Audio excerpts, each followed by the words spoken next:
Hello, my name is Ari Mari Gaming. I'm going to be starting a gaming channel, and the first game I would like to play is Disgaea 5. I'm a big fan of strategy RPGs, going all the way back to Shining Force and Final Fantasy Tactics. I have a friend of mine who is also a fan. They have never really gotten into the Disgaea franchise, and I'm not sure why. So part of the reason I'm starting with this series is because I want to help my friend get interested. So how am I going to do this? I don't like the story. The story's not that great. I've played before. I love the game, and so not exactly a blind play. I'm going to push through the story features and kind of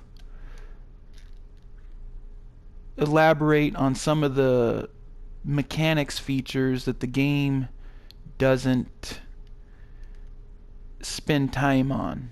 The game spends a lot of time on the story features and not much time on the mechanics features. It should be different. Disgaea has many systems, and they all kind of just are jammed in there the first few battles. At its core, it's just pure strategy RPG, and you got a team of guys, you're put on a grid, and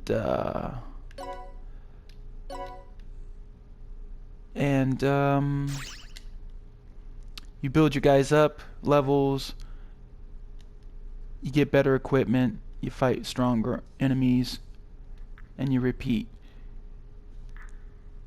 What makes this a little different is it's not just levels of your characters and their equipment, it's all sorts of things. Eventually there's a curry shop, there's the ability to go into your weapons and build those up. In addition to character levels, you have a character world, and there's team attacks, there's all sorts of things. I can't begin to there's quests, there's all sorts of things. I can't begin to start to talk about ability skills. So this is what might be off-putting to some new players. So all that said, let's go ahead and jump right in to the battles. Where would you like to go, dude? Like I said, I'm not a big fan of the Are you finding my pocket story here. I'm gonna become very powerful. That's the story. There's a princess, she was stolen by a dragon or something, I don't know. Doesn't matter. Okay. Let's end this quick.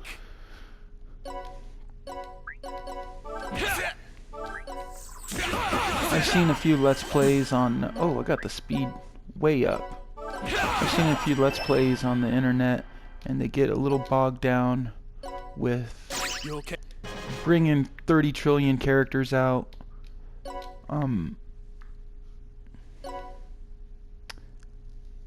That's not the way I'm gonna run through.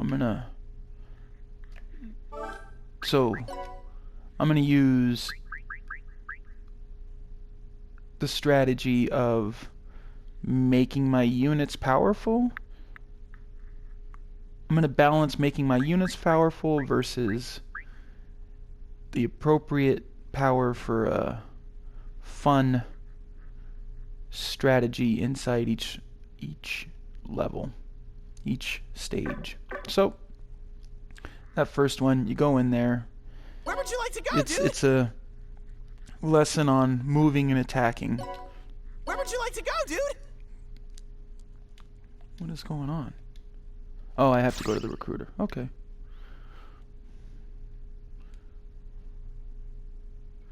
You need something?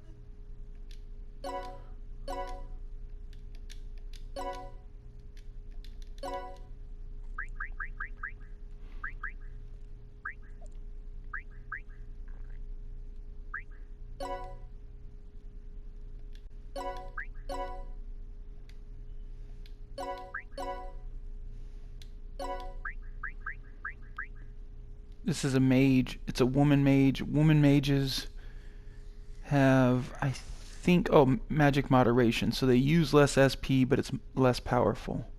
And I'm okay with that. It costs money to recruit. You can up their level. Extra dollar for an extra level. I'll take it. And then you choose their aptitude for mages.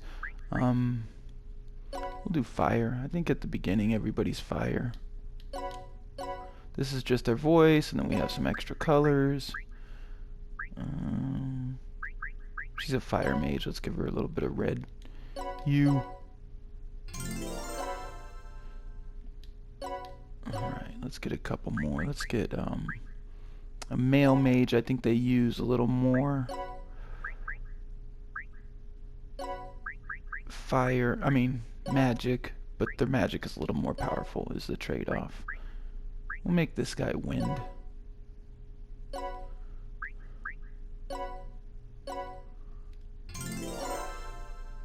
And I'm gonna go back and I'll check to see what their actual. I'll make the third one. I want to have one for each aptitude ice. This guy will be a tactician. And there's no blue, so we'll just make him the same. I don't want him the same color. We'll make him yellow. That has nothing to do with ice, but oh well. His vest is blue. We'll call it that. Alright, let's see what else we have. Characters. These are printies. For some reason, the company that makes this game has latched onto these printies. It's an absolute useless class, useless monster class, and I'm just gonna get rid of everything. The maid, they gave me a maid, I guess. I guess I'll keep the maid, but I'm gonna get rid of those other two. You need something? Oh, I do that at the assembly. Another feature of the game. So he, oh, not quite ready. So can I get rid of a character? Yes.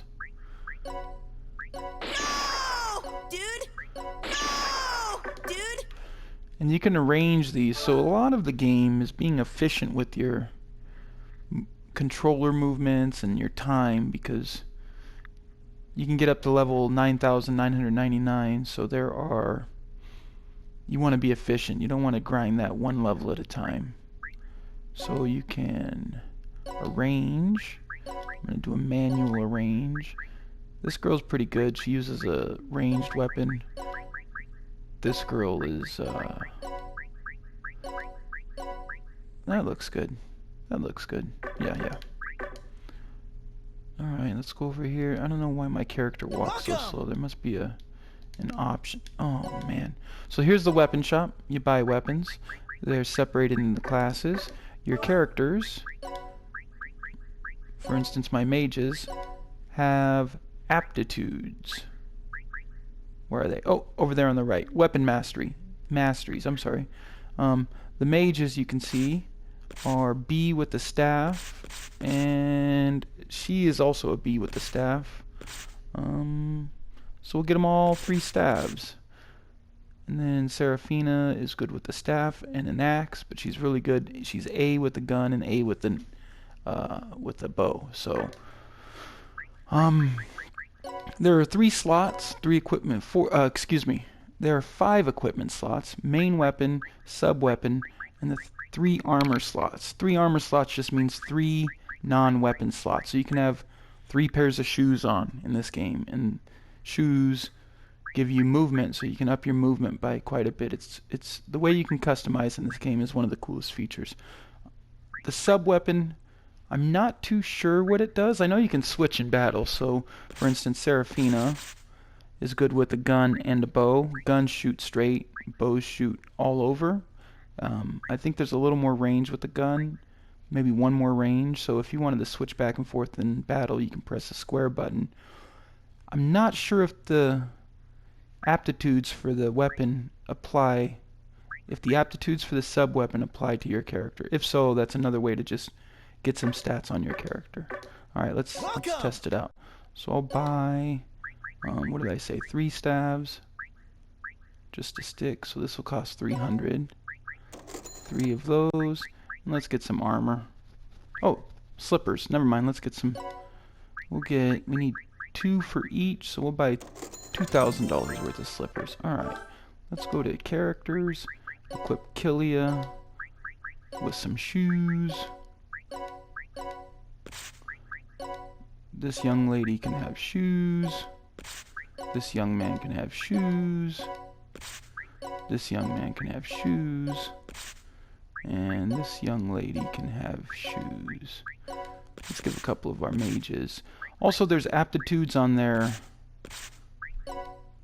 So, mages, I said aptitude earlier. So there's weapon mastery, how good you are with the weapon. But then there's also character aptitude. And aptitude, excuse me, is not shown here, but there's a stat, aptitude. So when you go to equip an item, Mayuki equipment, and let's put the slippers on the bottom. So as I go to equip these wrinkly clothes, the wrinkly clothes have their own stat.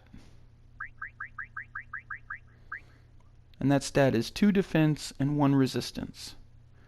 Now then, each character, when you go to equip something, is only able to take advantage of a certain amount of equipment. A mage, not great at defense, is only able to take advantage of 85% of an item's defense. So when I go to equip these wrinkly clothes, you see instead of getting 2 defense, I only get the 1 defense, because their aptitude for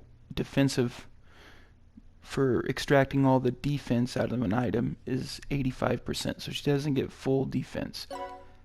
But if I go to equip glasses with her, I don't have any glasses, but glasses are one of the intelligence boosting items. So here's glasses. They have intelligence 3. Now we go back to Mayuki's intelligence aptitude. When she equips intelligence items, she gets 120% of what that item bestows. So if the item bestows, I'm going to use 10 because 3 is, I'm not sure about the rounding errors in this game, or the give or take. Apparently 85% of 2 is 1, so it must round down. So 120% of 3, you'd have to have something worth 5. 120% of 10 would give you 12 when you equipped it. 120% of 3 is probably 3, and 120% of 5 is probably 6. So that's how that works. Okay, let's do, so I got these guys some pretty good wands. And let's check our items, see what we have here. I think they gave us some items. So they organize everything. So mint gum, unopened soda. This is all a bunch of sell stuff. Yeah, I think that's all sell. Welcome.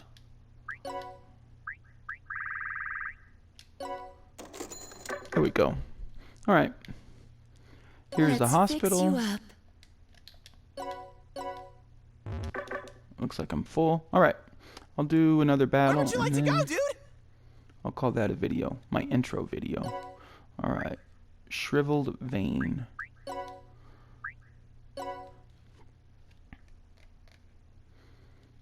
Lift and throw. So in this game you can lift and throw. It's I my turn. will give a little quick Let's go. example. So I'm going to use Seraphina to lift Kilia, Yeah. and then throw Kilia. Yeah. And then Kilia hasn't moved or attacked, so he can attack. Thank you.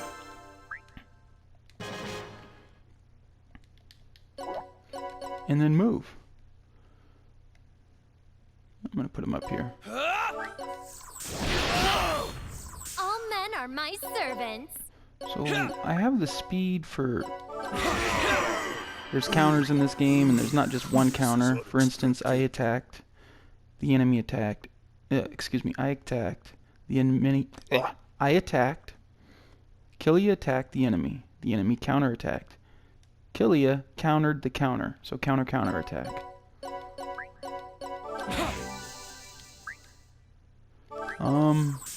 Oh, I remember what the first lesson was.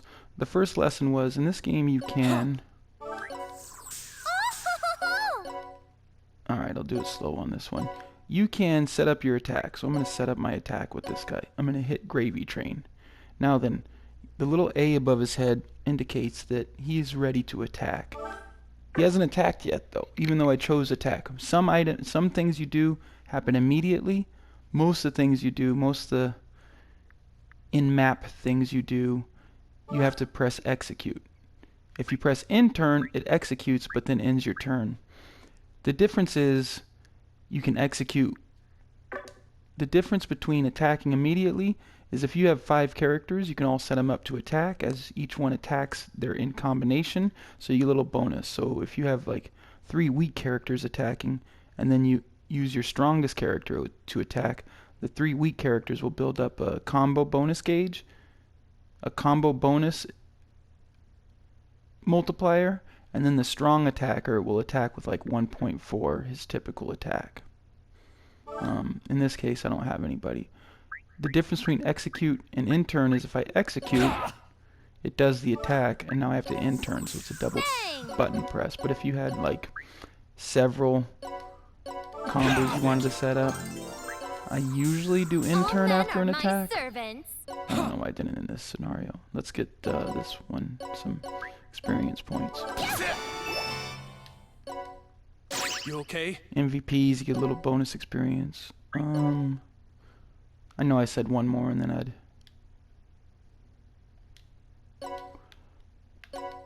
That exclamation point means she wants to talk. Let's fix I want to do you one up. more. I want to... Something I see a lot of people miss on the YouTubes. Where would you One like more to go, thing. dude? So I'll go to the next one.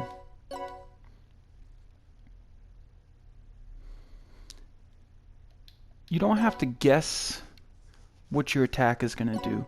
Let's So I'll end use this Killia. quick. I'll bring him over. What I see a lot of people on YouTube do is they bring out all the printies, they waste time with all the printies, setting up some crazy combo attack, and then they have Killia attack first. So when you're attacking, it tells you what's going on here. So Killia is going to attack Clark.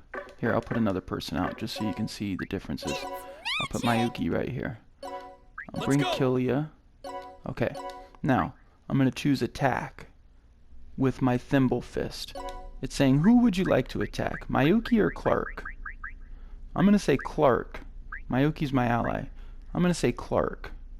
Now, that bar indicates their hit points. Red means this attack should take care of all of their hit points. The accuracy is 99%. This is a side attack, so I can go ahead and execute. Now then, if I were to use Mayuki to attack Clark with, I guess her wand has range that I didn't know about? Oh, range. So down there, below her name, it says class Red Mage, hit points 26, SP 22. Her movement is 6, and her range with that weapon is 2. So she can attack with her staff. You're still at a side attack, you still have a 99% accuracy, but you can see Clark has full hit points. Her attack will take that yellow portion away, and Clark will stay with the blue portion. But since we already know that Killia is going to go first and kill him, it doesn't really matter. So I'll just pretend I'm going to attack, but then not attack. So Killia is going to kill, and then Mayuki's, if he were to stay alive, will execute her attack, but she won't. So if I hit end turn and Mayuki ends up not going, I lose Mayuki's turn. But if I hit execute and Mayuki doesn't go, I can still use fire on this guy and do that much damage. So there we go. I'm gonna get rid of this stage real quick.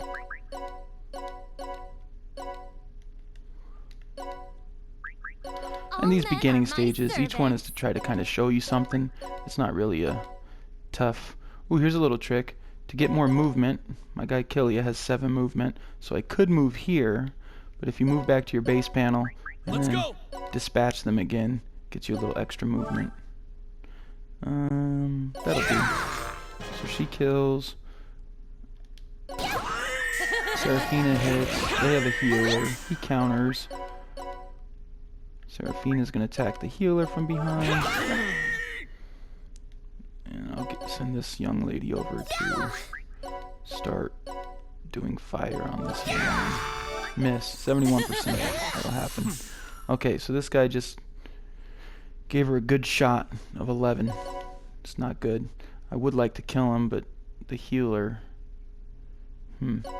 Yeah, doesn't matter.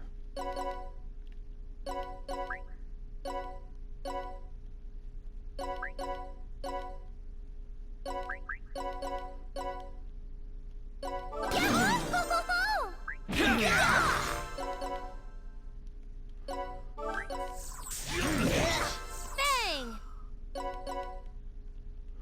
Got lucky on that miss.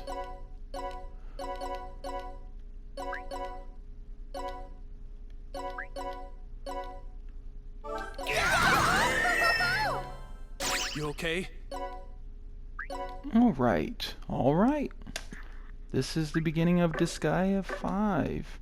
And I have some, here's some story elements. Okay, I have some character growth. Let's see, 4222, nice. I'm gonna go heal.